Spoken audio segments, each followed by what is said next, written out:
M B Patil ಕೂಡ ಇದ್ರು ನನ್ನ ಜೊತೆಯಲ್ಲಿ, ಕೊಟ್ಟಿದೀವ ಇಲ್ವಾ? ಅದಕ್ಕೆ ನಾನು ಏನು ಹೇಳ್ತೀನಿ ಅಂತಂದ್ರೆ,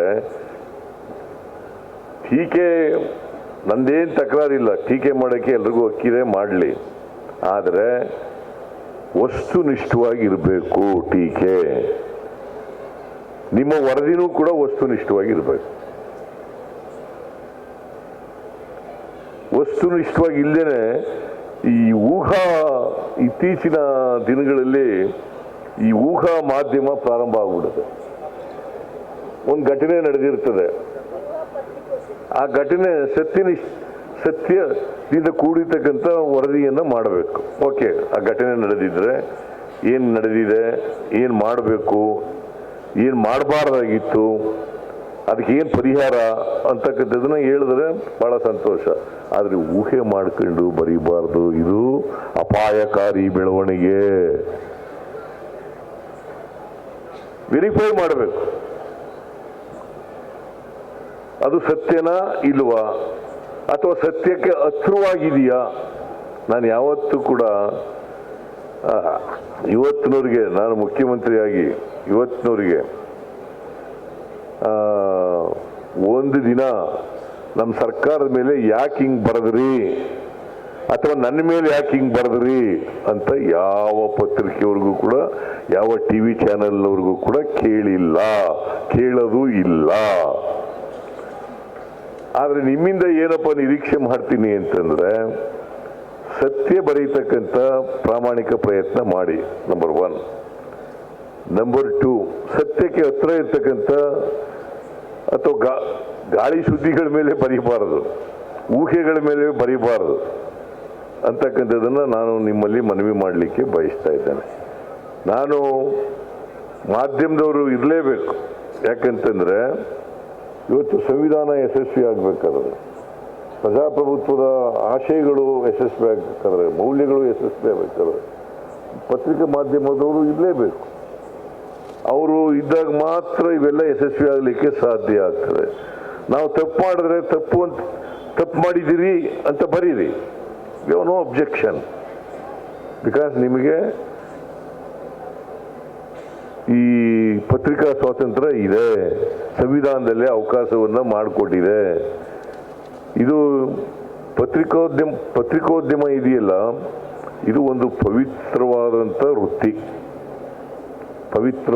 ವೃತ್ತಿ. ನೀವು ಜನರನ್ನು ಜಾಗೃತಿಗೊಳಿಸ್ತಕ್ಕಂಥವ್ರು, ಸರ್ಕಾರವನ್ನು ಜಾಗೃತಿಗೊಳಿಸ್ತಕ್ಕಂಥವ್ರು, ಜನರ ಧ್ವನಿಯಾಗಿ ಕೆಲಸ ಮಾಡ್ತಕ್ಕಂಥವ್ರು, ಜನರ ಧ್ವನಿಯಾಗಿ.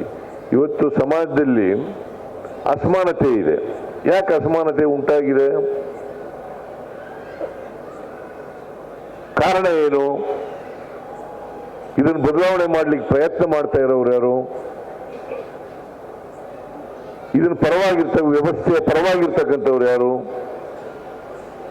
ಇದನ್ನ ಜನರ ಮುಂದೆ ಪ್ರಾಮಾಣಿಕವಾಗಿರ್ತಕ್ಕಂಥ ಕೆಲಸವನ್ನು ಮಾಡಬೇಕು. ಎಲ್ಲಕ್ಕಿಂತ ಬಹಳ ಮುಖ್ಯವಾಗಿ ಮನಸ್ಸಾಕ್ಷಿ ಅಂತಕ್ಕಂಥದ್ದು ಒಂದು ಇದೆಯಲ್ಲ, ಆ ಮನಸ್ಸಾಕ್ಷಿಗೆ ತಕ್ಕಂತೆ ನಮ್ಮ ವರದಿಗಳು ಬಂದರೆ, ಮಾಧ್ಯಮದವರು ವರದಿ ಮಾಡಿದ್ರೆ, ಅದಕ್ಕಿಂತ ಸಮಾಜಕ್ಕೆ ಉತ್ತಮವಾದಂಥ ಸೇವೆ ಬೇರೊಂದಿಲ್ಲ ಅಂತಕ್ಕಂಥ ಮಾತುಗಳನ್ನು ಹೇಳಲಿಕ್ಕೆ ಬಯಸ್ತಾ ಇದ್ದೀನಿ.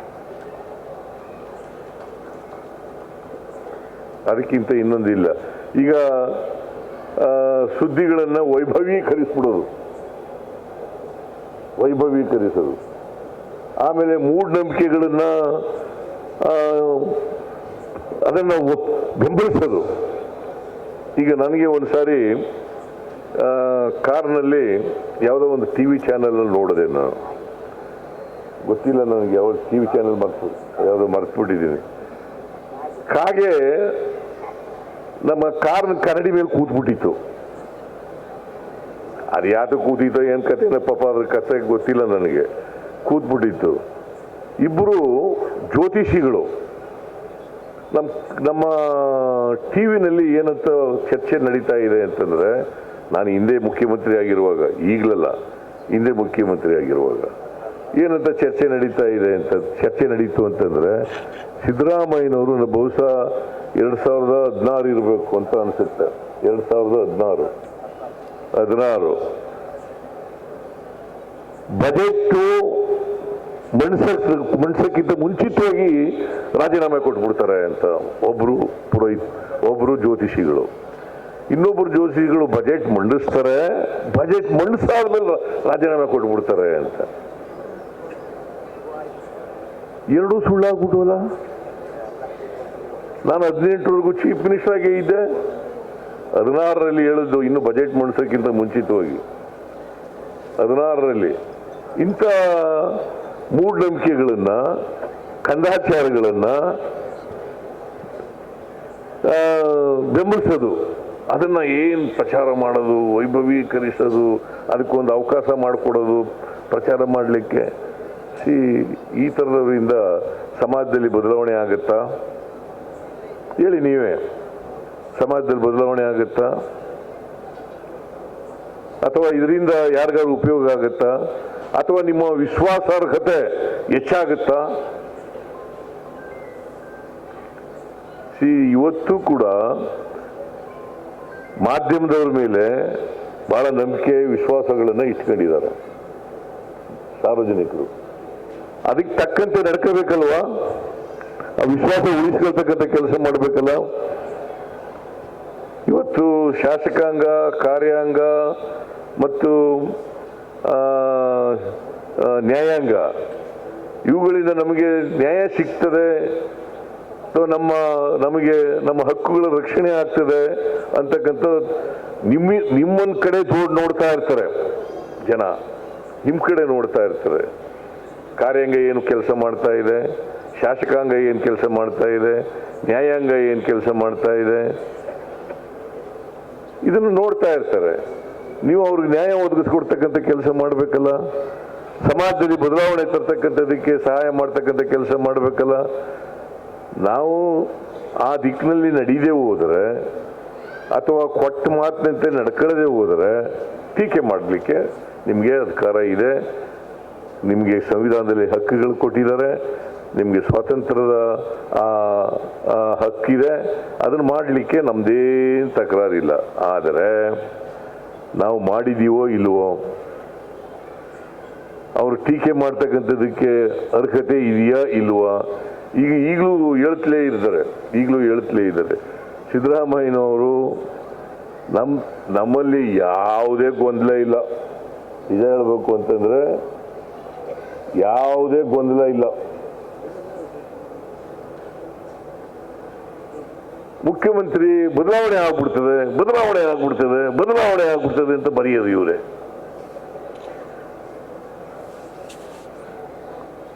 ಖಾಲಿನೇ ಇಲ್ಲ ಕುರ್ಚಿ, ಬದಲಾವಣೆ ಆಗ್ಬಿಡ್ತದೆ.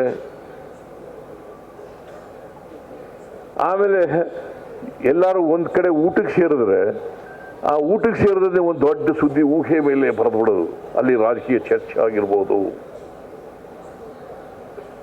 ಈ ಥರನೇ ಚರ್ಚೆ ಆಗಿರ್ಬೋದು.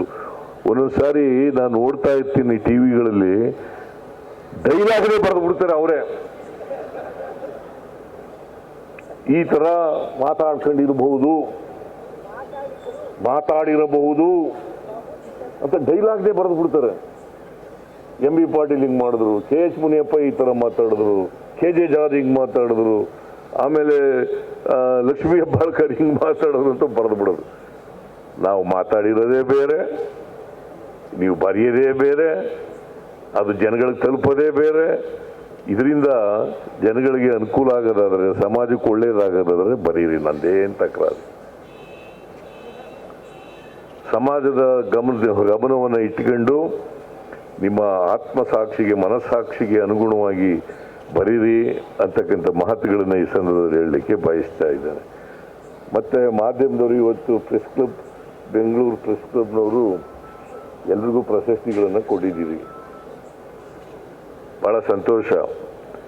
ಆಮೇಲೆ ಬೇರೆ ಪತ್ರಕರ್ತರಿಗೆಲ್ಲ ಪ್ರಶಸ್ತಿಗಳನ್ನು ಕೊಟ್ಟಿದ್ದೀರಿ. ಇದು ಈ ಪ್ರಶಸ್ತಿಗಳನ್ನು ಕೊಡೋದ್ರಿಂದ ನಿಮ್ಮ ಜವಾಬ್ದಾರಿ ಹೆಚ್ಚು ಮಾಡ್ತದೆ. ನಿಮ್ಮ ಜವಾಬ್ದಾರಿ ಹೆಚ್ಚು ಮಾಡ್ತದೆ. ಈಗ ಮಂತ್ರಿಗಳಿಗೆ ಪ್ರಶಸ್ತಿಗಳನ್ನು ಕೊಟ್ಟಿದ್ದೀರಿ, ಅವ್ರ ಜವಾಬ್ದಾರಿ ಹೆಚ್ಚಾಗ್ತದೆ. ಇನ್ನಷ್ಟು ಹೆಚ್ಚು ಕೆಲಸವನ್ನು ಜನಪರವಾಗಿ ಮಾಡಬೇಕು, ಸಮಾಜಮುಖಿಯಾಗಿ ಮಾಡಬೇಕು ಅಂತಕ್ಕಂಥದ್ದು ಅವರ ಜವಾಬ್ದಾರಿ ಹೆಚ್ಚಾಗ್ತದೆ. ಅಷ್ಟೇ ಅಲ್ಲ, ಅವ್ರು ಮಾಡಿದಂಥ ಕೆಲಸ ಶಾಶ್ವತವಾಗಿ ಉಳಿತಕ್ಕಂಥದ್ದು ಆಗಬೇಕು ಸಮಾಜದಲ್ಲಿ. ಮತ್ತು ಬಡವರಿಗೆ, ದಲಿತರಿಗೆ, ಹಿಂದುಳಿದವರಿಗೆ, ಮಹಿಳೆಯರಿಗೆ, ರೈತರಿಗೆ, ಕಾರ್ಮಿಕರಿಗೆ ಇವರು ಕಲ್ಯಾಣ ಆಗ್ತಕ್ಕಂಥ ಕೆಲಸ ಆಗ್ತದೆ. ಅವರೆಲ್ಲರೂ ಕೂಡ ಮುಖ್ಯವಾಹಿನಿಗೆ ಬರಬೇಕಲ್ಲ.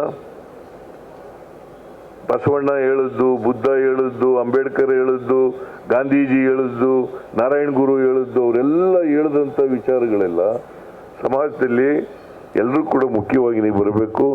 ಸಮಾಜ ನಿರ್ಮಾಣ ಆಗಬೇಕು ಅಂತಕ್ಕಂಥದ್ದು ಅಂತಿಮವಾದಂಥ ಗುರಿ. ಸಮಾಜ ನಿರ್ಮಾಣ ಆಗಬೇಕು. ಅದಕ್ಕೋಸ್ಕರ ನಾವು, ನೀವು ಎಲ್ಲರೂ ಕೂಡ, ಸಾರ್ವಜನಿಕರು ಎಲ್ಲರೂ ಕೂಡ ಪ್ರಯತ್ನವನ್ನು ಮಾಡ್ತಕ್ಕಂಥ ಕೆಲಸವನ್ನು ಮಾಡಬೇಕಾಗ್ತದೆ. ಇದು ಮಾಡದೆ ಹೋದರೆ ಸಮಾಜದಲ್ಲಿ, ಅದಕ್ಕೆ ಬಾಬಾ ಸಾಹೇಬ್ ಅಂಬೇಡ್ಕರ್ ಅವರು ಏನು ಹೇಳ್ತಾರೆ ಅಂತಂದರೆ, ನಮ್ಮ ದೇಶಕ್ಕೆ ಸ್ವಾತಂತ್ರ್ಯ ಬಂದದ್ದು ಸಾರ್ಥಕ ಆಗಬೇಕಾದ್ರೆ ಎಲ್ರಿಗೂ ಆರ್ಥಿಕ ಸಾಮಾಜಿಕ ನ್ಯಾಯ ಸಿಕ್ಕಿದಾಗ ಮಾತ್ರ, ಸಮಾನ ಅವಕಾಶಗಳು ಸಿಕ್ಕಿದಾಗ ಮಾತ್ರ ಸಾಧ್ಯ ಆಗಲಿಕ್ಕೆ ಸಾಧ್ಯ ಆಗ್ತದೆ. ಇಲ್ಲದೆ ಹೋದರೆ ಸಮಾಜ ನಿರ್ಮಾಣ ಮಾಡ್ತಕ್ಕಂಥದ್ದು ಭಾಳ ಕಷ್ಟದ ಕೆಲಸ.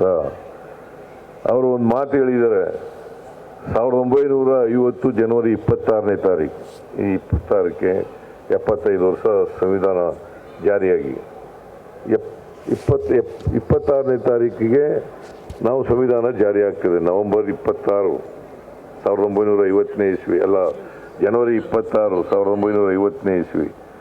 ಅವತ್ತು ವೈರುಧ್ಯತೆ ಇರ್ತಕ್ಕಂಥ ಸಮಾಜಕ್ಕೆ ಕಾಲಿಡ್ತಾ ಇದ್ದೀವಿ. ವೈರುಧ್ಯತೆ ಇರ್ತಕ್ಕಂಥ ಸಮಾಜಕ್ಕೆ ಕಾಲಿಡ್ತಾ ಇದ್ದೀವಿ. ಈ ವೈರುಧ್ಯತೆ ಇರ್ತಕ್ಕಂಥ ಸಮಾಜದಲ್ಲಿ ಅಸಮಾನತೆಗಳಿದ್ದಾವೆ. ಆರ್ಥಿಕ ಅಸಮಾನತೆ ಇದೆ, ಸಾಮಾಜಿಕ ಅಸಮಾನತೆ ಇದೆ, ರಾಜಕೀಯ ಅಸಮಾನತೆ ಇದೆ. ಈ ಅಸಮಾನತೆಗಳನ್ನು ಹೋಗಲಾಡಿಸ್ತೀವಿ ಹೋದರೆ ಸಮಾಜದಲ್ಲಿ ನಮ್ಮ ಪ್ರಜಾಪ್ರಭುತ್ವ ಇದೆಯಲ್ಲ, ಇದರ ಸೌಧ ಇದೆಯಲ್ಲ, ಈ ಸೌಧನ ಯಾರು ಅನ್ಯಾಯಕ್ಕೆ ಒಳಗಾಗ್ತಾರೆ, ಅನ್ಯಾಯವನ್ನು ಅನುಭವಿಸ್ತಾರೆ, ಅವರೇ ಈ ಸೌಧವನ್ನು ಧ್ವಂಸ ಮಾಡ್ತಾರೆ, ಪ್ರಜಾಪ್ರಭುತ್ವದ ಸೌಧವನ್ನು ಧ್ವಂಸ ಮಾಡ್ತಾರೆ ಅಂತಕ್ಕಂಥ ಮಾತುಗಳನ್ನು ಹೇಳಿದ್ದಾರೆ.